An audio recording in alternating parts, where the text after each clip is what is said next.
From the News Channel 5 Network, this is SportsLine.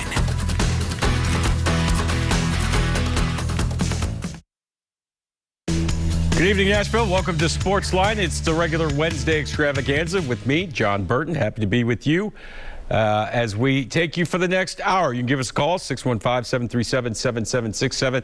Anything that's on your mind in terms of sports, Titans, Preds, college football, it's all on the table for you. Coming up later in the show, we're going to hear from plenty of Titans as they get back to work over at St. Thomas Sports Park today off the bye week. They did have a practice on Monday.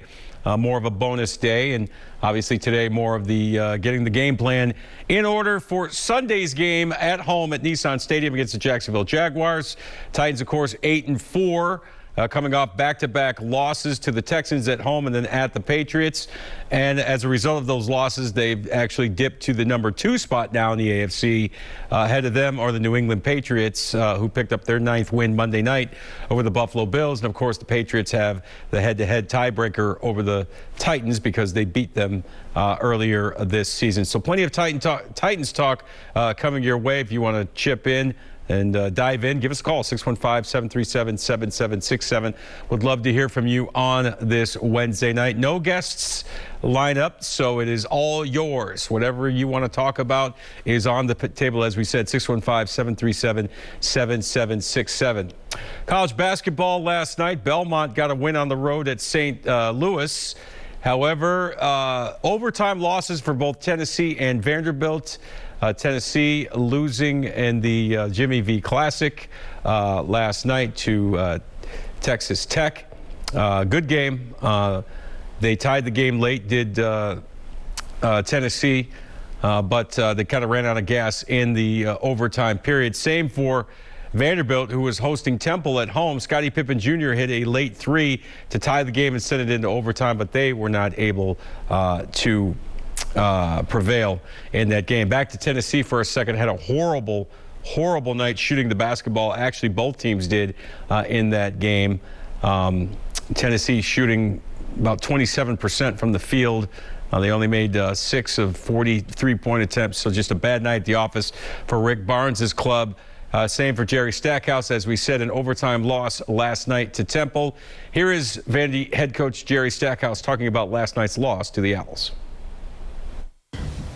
Disappointing. Obviously, our guys battled after a really slow start.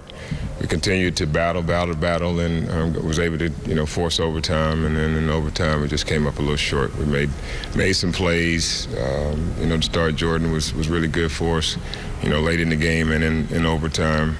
But we just made some careless mistakes, just really understanding time and score. We've got to make teams make baskets and not allow them to go to the free throw line. Just with open court fouls and different things like that. But those things that we'll work on and we'll talk about and we'll get better from. You got a lot of play from the bench tonight. What kind of led you to go with some of those lineups? Well, we weren't rebounding the ball well. We had 0 rebounds from our starting front court in the first half. So we tried to give those guys an opportunity to see if we could rebound. There's just too many, second chance opportunities for them. They didn't capitalize on all of them, but it was just, disappointing seeing them, us play good defense for 20 some odd seconds, and they take a shot and we not get the ball back. And those guys, they did a better job in the second half. I think they had a couple rebounds each. Maybe 1 rebound, and I think Quentin had 2 in the second half. But those, Jermaine, he had a lot of energy. He had some spring, a little more quickness on the floor to get to their drivers, their penetrators, and then T. Frank he was a good rebounder for us. Didn't shoot the ball well offensively, but he definitely rebounded for us. It looked like during a couple of the timeouts, like late in regulation, Scottie was kind of leaning over. Is he battling through something? Yeah, Scottie was really a game time decision day. We didn't know if he was going to play. He had some bug, something, and when he came over today, he was throwing up and had it going out of both ends. So it was a rough day for Scottie today. So he battled it, and again, wasn't even sure if he was going to get back into the game. And then I looked over there and he gave me a thumbs up. So, we got him back in there. He made a big shot to get us to overtime, but, he wasn't himself. Again, like just, not too many times ever you're going to see him, just, kind of concentration, there at the top, get picked, get a couple fouls there, a couple turnovers. We had a couple turnovers and untimely turnovers. I thought we did a good job of taking care of the ball. I only had 9 turnovers for the game, but 2 of those went overtime. When it's winning time and you really need to have that ball security, we weren't the best that I feel that we could be. But we'll work on it. We'll get better at it. But I got no complaints about the effort. Again, our guys, after a night where it seemed like nothing was going our way. It wasn't like we were missing threes. We were getting in the paint. We were 5 for 19 in the paint in the first half. So, we feel like over time those shots will go down for us, so we can continue to get there, and that's a good thing that we are getting there. Just got to convert. Another number that I just kind of want you to take on. Jordan had an assist in the first minute of the game. That was the last team assist for the last minute of regulation. Just why no assist numbers, and what's kind of your take on that as coach?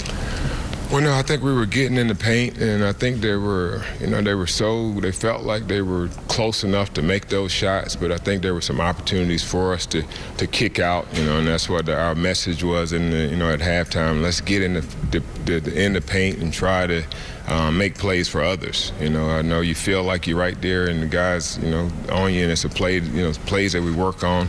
And so our assist numbers were nowhere near where they're accustomed to being.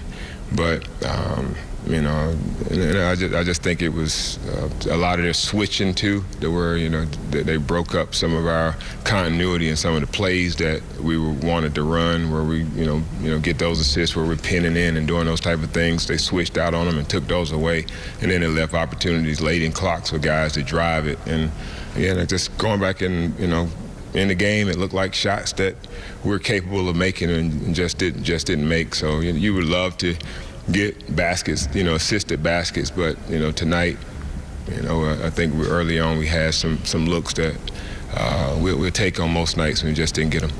Was the free throw missed by Jermaine that went out of bounds Scotty the opportunity to tie the game? Did you design a miss there? Did you call for the intentional miss? Yeah, we told him to hit the back of the rim, but he hit the front of the rim, but it worked out. So we'll take it. Normally when it hits the back of the rim, it gives it a little more time, but it ricocheted off the front of the rim.